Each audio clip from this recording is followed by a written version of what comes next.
On üsna ilmne, mida tankiüksus tegema peab, eks? Selles üksuses on tankid, vihje on juba nimes. See kasutab neid tanke, et pakkuda soomust ja tuletoetust teistele maaväeüksustele. Aga mis juhtub siis, kui tankiüksustel pole tanke? Venemaa saab sellele küsimusele praegu vastuse, sest Putin on teinud hullumeelse otsuse saata Venemaa tankiüksused lahingusse ilma selle varustuseta, mille kasutamises nad peaksid olema meistrid. Putini armee on oma surivoodil. Hullumeelsus on võimust võtnud, kuna Venemaa tankiüksused peavad nüüd silmitsi seisma vaenlasega, kes on palju salakavalam kui Ukraina ise. See vaenlane on nende enda komandörid.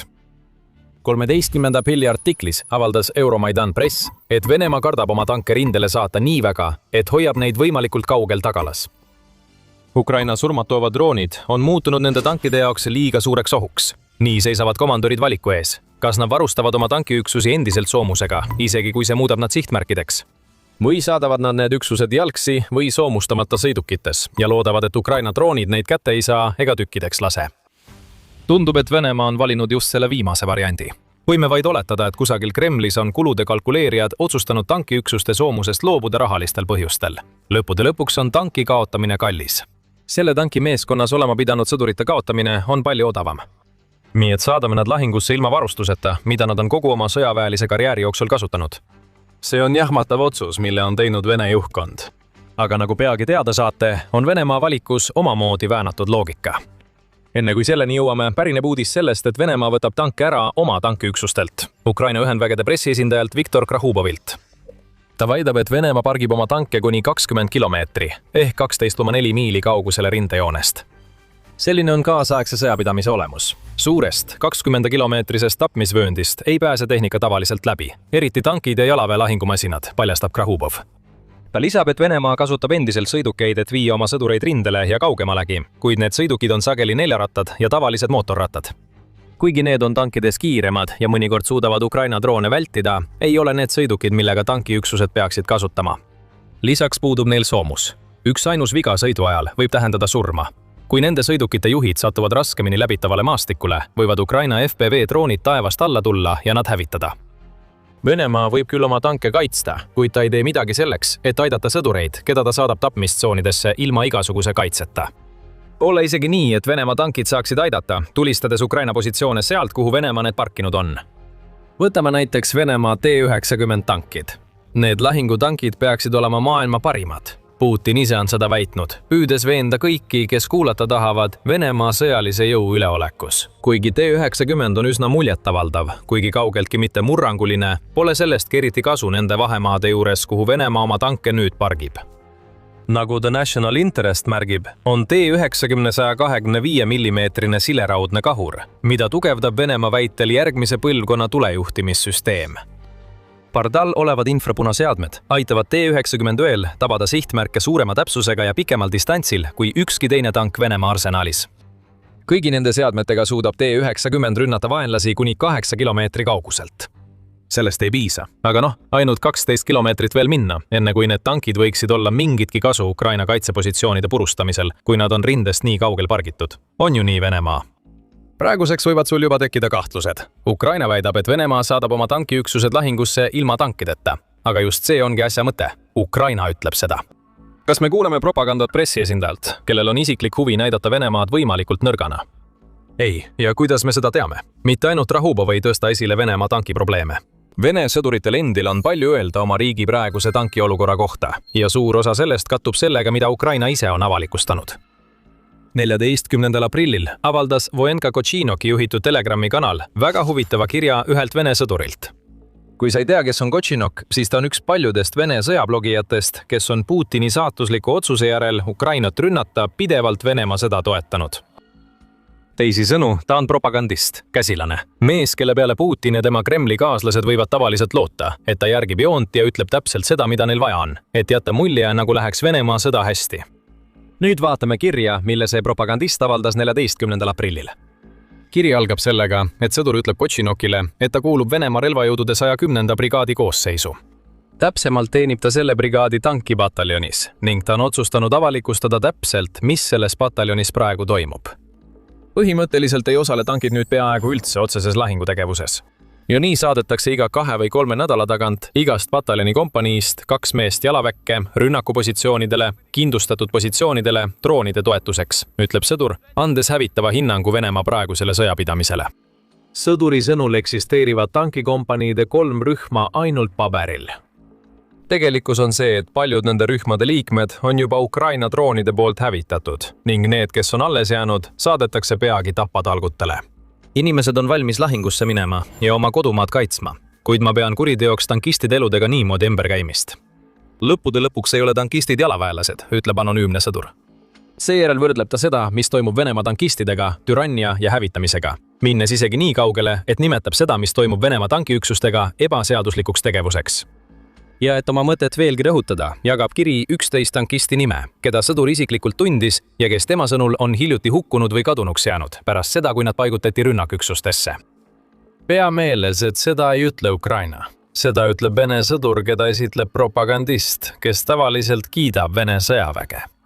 Putini jaoks on see selline reetmine, mis paneb teda püüdma Venemaal igaüht tsenseerida, kes isegi mõtleb sõnavõtmisest, või tema käsilased otsivad lähimat akent, et tutvustada seda Kotšinokile.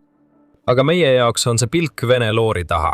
Väike pilguheit reaalsusse, millega Venemaa tankideta tankistid nüüd silmitsi seisavad, kui neid sunnitakse rindele nagu tavalist jalaväge. Ja kui nad on jalavägi, siis Venemaa kohtleb neid nii, nagu ta kohtleb ülejäänud oma jalaväge. Nad saavad olema kahuriliha. Numbrid räägivad meile kõik, mida peame teadma selle kohta, kui hästi Venemaa lähenemine, kus ta võtab tankid ära sõduritelt, keda on koolitatud tanke juhtima, toimib. Need 11 tankisti, kelle kohta anonüümne Vene sõdur avaldab, et nad on surnud või kadunud, on vaid jäämäe tipp. Ukraina kaitseministeeriumi andmetel põhjustab droonimüür, mille ehitamine on Ukrainale maksma läinud umbes $880 miljonit, kaotusi hämmastava kiirusega. Ainult märtsis registreeris Ukraina üle 35 300 kinnitatud vaenlase kaotuse, millest enamik olid põhjustatud mehitamata õhusõidukite ehk droonide rünnakutest. Kõik see on salvestatud E-Point-süsteemi, mille Ukraina on loonud selleks, et julgustada oma droonioperaatoreid võimalikult palju Vene sõdureid elimineerima. See süsteem töötab.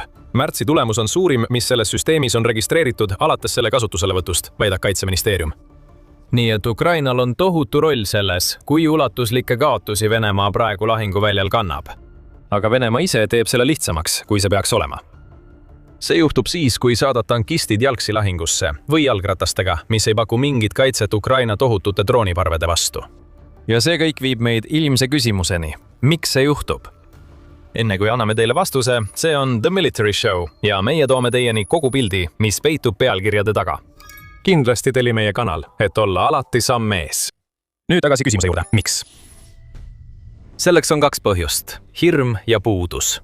Alustades hirmust, on Trahubov toonud välja probleemi, millega Venemaa komandörid oma tankistidega silmitsi seisavad. Need komandöörid tahavad tanke sisse saata. Nad sooviksid väga naasta sõjapidamise versiooni juurde, mis vastab vananenud taktikale, mille Putin 2022 aastal Ukrainasse tõi. Kuid tegelikkus, millega nad peavad silmitsi seisma, on see, et sõda on 2026 aastaks liikunud palju kaugemale sellest, millega need taktikad toime tulevad.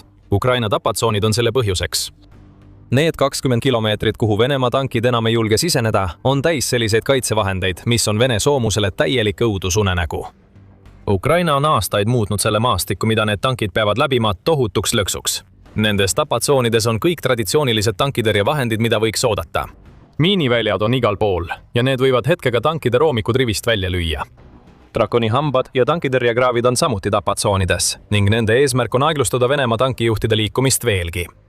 Enamiku tankimeeskondade jaoks pole lihtsalt võimalik tapatsoone läbida nende masinatega, mida nad on välja õpetatud juhtima. Ja olukord läheb nende jaoks ainult hullemaks, kuna Ukraina kohandab ja täiustab oma tapatsoone. Detsembris tegi United 24 meedia ringreisi läbi kihilise tapatsooni kindlustuse, mille Ukraina on loonud, et peatada tanke ja sõdureid igal sammul. Ukraina paljud uuendused on keskendunud sellele, et tapatsoonidel oleks võimalikult suur sügavus, mis omakorda võimaldab vägesid ja varustust laiemalt hajutada. Mõnel juhul on Ukrainal isegi üksiksõduri positsioonid ning ta saab seda teha tänu tohutule droonide ja robotite hulgale, mida ta oma kihilistesse tapatsoonidesse saadab.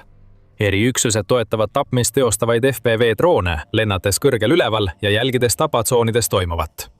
Niipea kui tank jääb Ukraina kaitse alla kinni, saadavad luuredroonid signaali. FPV-droonid ründavad. Kui Vene tankistid üritavad kaitseliinidest mööda hiilida, satuvad nad avatud teele, kus neid võivad tabada suurtükivägi või FPV-droonid, mis leiavad oma sihtmärgi enam kui 80% juhtudest. Ukraina on õppinud palju õppetunde kindlustustest, mida nii tema ise kui ka Venemaa on varem loonud. Tänapäeval nähtavad tapatsoonid on Vene tankide jaoks kohutav mürk. Me rääkisime teile varem, et Venemaa otsusel võtta oma tankistidelt tankid ära on omamoodi väänatud loogika. Sellest loogikast saab paremini aru, kui uurida tapatsoone. Ausalt öeldes pole mingit mõtet tanke nendesse tapatsoonidesse saata. Nad on kerged sihtmärgid, aeglaselt liikuvad sihtmärgid, mida Ukraina droonid kergesti hävitavad. Me näeme seda viimaste üksikute juhtumite puhul, kui Venemaa on riskinud tankirünnakuga. 8. märtsil üritas Venemaa saata mehaniseeritud kolonni ründama rindejoone ääres asuvat Huljaipolat. Selles kolonnis oli tank, soomuslahingumasin ja paar maastikusõidukit. See polnud sugugi suur kolonn, kuid see oligi nii kavandatud. Võib-olla, kui Venemaal oleks vedanud, oleks see väike mehaniseeritud kolonn suutnud läbida tapatsoonid ja jõuda linnani, mida ta sihtis. Spoileri hoiatus, Venemaal ei vedanud. Nagu Ukraina 225 õhudessant polk avalikustas, jälgis Ukraina Vene soomustehnikat ja hävitas selle droonirünnakutega. Tankil ja sõidukitel sõitnud sõduritel ei läinud sugugi paremini, sest nende viimased hetked möödusid meeleheitlikult varju otsides, kui Ukraina droonid nende peale laskusid. Seda tüüpi juhtumeid on toimunud kogu rindejoonel, iga kord, kui Venemaa üritab oma tanke kasutada. Seega toimib Venemaa loogiliselt, hoides oma tanke tagapool. Aga võiks arvata, et järgmine loogiline samm oleks leida mingisugune vastumeede Ukraina tapatsoonidele. Vähemalt võiks arvata, et viimase asjana saadaks Venemaa need sõdurid, kes varem Venemaa tanke juhtisid, ikkagi nendesse tsoonidesse. Selline loogika on liiga mõistlik. Putin tahab territooriumi vallutada ja ainus viis selleks on saata sõdurid sinna territooriumile. Nii et tankid on segamini, aga sõdurid suruvad ikka edasi. Need sõdurid satuvad lootusetusse olukorda. Enamik sureb enne, kui nad jõuavad rindelegi lähedale. Väed, kes suudavad läbida tapatsooni ja tungida Ukraina rindejoone taha, ei pääse tavaliselt sugugi paremini. Putini usk, et iga territoorium, kuhu Vene sõdur jala maha paneb, võib Venemaa enda omaks kuulutada, on aegunud ja lihtsalt mitte asjakohane Ukraina sõja kontekstis. Tapatsoonid on selle tõestuseks. Paljud Vene sõdurid on sinna sisenenud ja isegi kokku klopsinud nõrku kaitsepositsioone. Nad kütitakse üles ja surevad ikkagi. Sageli juhtub sama ka infiltraatoritega, kes satuvad Ukraina rindejoone taha. Nad ootavad tuge, mis sureb tapatsoonides. Varud saavad otsa, Ukraina siib nende positsioone, nemad surevad samuti, ainult et nad teavad veidi kauem vastu kui nende kaaslased. Sellega jõuame teise põhjuseni, miks Venemaa hoiab oma tanke 20 või enama kilomeetri kaugusel rindejoonest. See põhjus on palju praktilisem. Venemaal ei ole lihtsalt piisavalt tanke, et korraldada suuri mehaniseeritud rünnakuid. Ukraina rahandusministeeriumi andmetel on veidi üle 4 aasta kestnud sõjategevus Ukrainas maksma läinud Venemaale 11 866 tanki 16. aprilli seisuga. Isegi kui vaatame ainult neid kaotusi, mida saab kinnitada fotode ja videotega, on see arv üle 4000, mis nagu 1945 välja toob, on rohkem tanke, kui enamik riike on kunagi omanud. USA-l on kokku vaid 4666 tanki, teatab Global Firepower, ja see arv asetab nad maailmas 4. kohale. Kõigil riikidel, mis jäävad USA-st allapoole, on vähem kui 4000 tanki.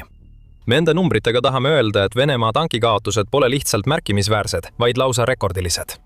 Üheski kaasaegses sõjas pole nii palju soomustehnikat kaotatud ning Venemaa hakkab lõpuks nende kaotuste valusat mõju, kui ta kulutab ära oma viimased tankireservid. Venemaa üritab ehitada rohkem tanke. Ta tahab saata oma tankistid Ukrainat ründama nende soomukitega, mille kasutamiseks nad on välja õpetatud. Kuid riigi tootmisvõime ei suuda lihtsalt sammu pidada nende tankide arvuga, mille Venemaa on juba kaotanud.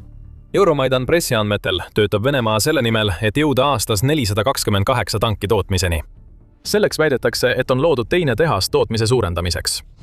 Siiski väidab väljaanne, et on tõendeid, mis viitavad sellele, et see uus tehas ei suuda nullist ehitada T-80 PVM tanke, mida ta peaks tootma. Selle asemel võetakse lihtsalt vanad tankid lahti, et kasutada nende osi väidetavalt uute masinate ehitamiseks, mis tegelikult on vanad tankid, mis Venemaal juba ladudes olemas olid ja mida nüüd uuendatakse. Aga isegi kui see nii ei oleks, peaks 428 tanki aastas Kremlis ikkagi häirekella lööma. Kui võtta Ukraina andmed või kinnitatud kaotused, siis sellest hoolimata ei tooda Venemaa kaugeltki nii palju tanke, kui tal oleks vaja Ukrainas kaotatute asendamiseks. Kui kaotatud on üle 4000 tanki, kaotab Venemaa keskmiselt umbes 1000 tanki aastas. Kui Ukraina kaitseministeeriumil on õigus, on see arv pigem 3000 tanki aastas. 428 tanki ei ole kummagi neist arvudest isegi ligilähedane ning see on arv, mida Venemaa tahab ehitada, mitte see, mida ta praegu tegelikult ehitab. Venemaa tankide olukord on nüüd nii kehv, et nad toovad oma ladudest välja üha lagunema kippuvat soomust, et jätta mulje, nagu neil oleks Ukrainas mingigi tankide kohalolek. Me juba teadsime, et Venemaa kasutab nõukogudeaegset soomustehnikat. Nad on seda teinud peaaegu sõja algusest peale.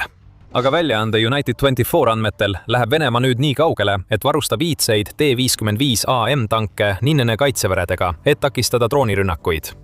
Need tankid on roostes vanarauad, mis on juba üle poole sajandi vanad. Mõned neist pärinevad koguni 1950. aastate lõpust. On lausa hoomamatu, millist mõju need vanad tankid võiksid avaldada sõjas, kus Ukraina on juba tõestanud, et nende droonid suudavad palju kaasaegsemaid soomukeid hõlpsasti hävitada. Kaitsevõred ei aita siin midagi. Need iidsed tankid oleks pidanud juba aastakümneid tagasi kasutusest välja arvama. Nii et Venemaal on kahekordne probleem, mis on viinud selleni, et nad saadavad oma tankiüksused lahingusse ilma tankideta.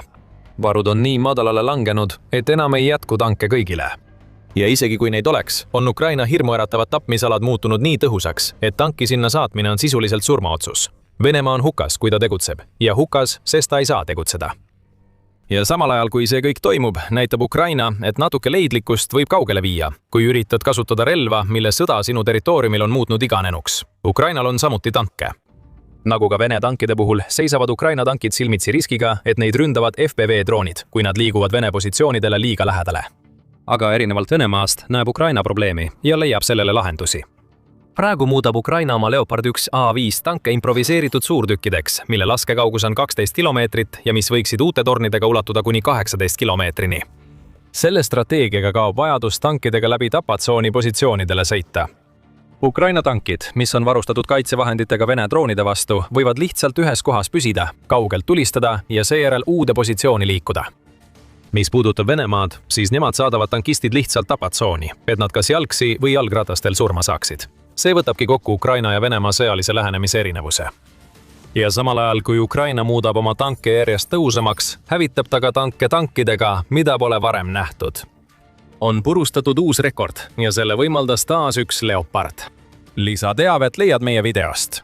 Kui sulle see video meeldis, siis kindlasti tellida Military Show kanal, et näha rohkem analüüse Venemaa viimaste taktikaliste eksimuste kohta Ukrainas. Aitäh vaatamast!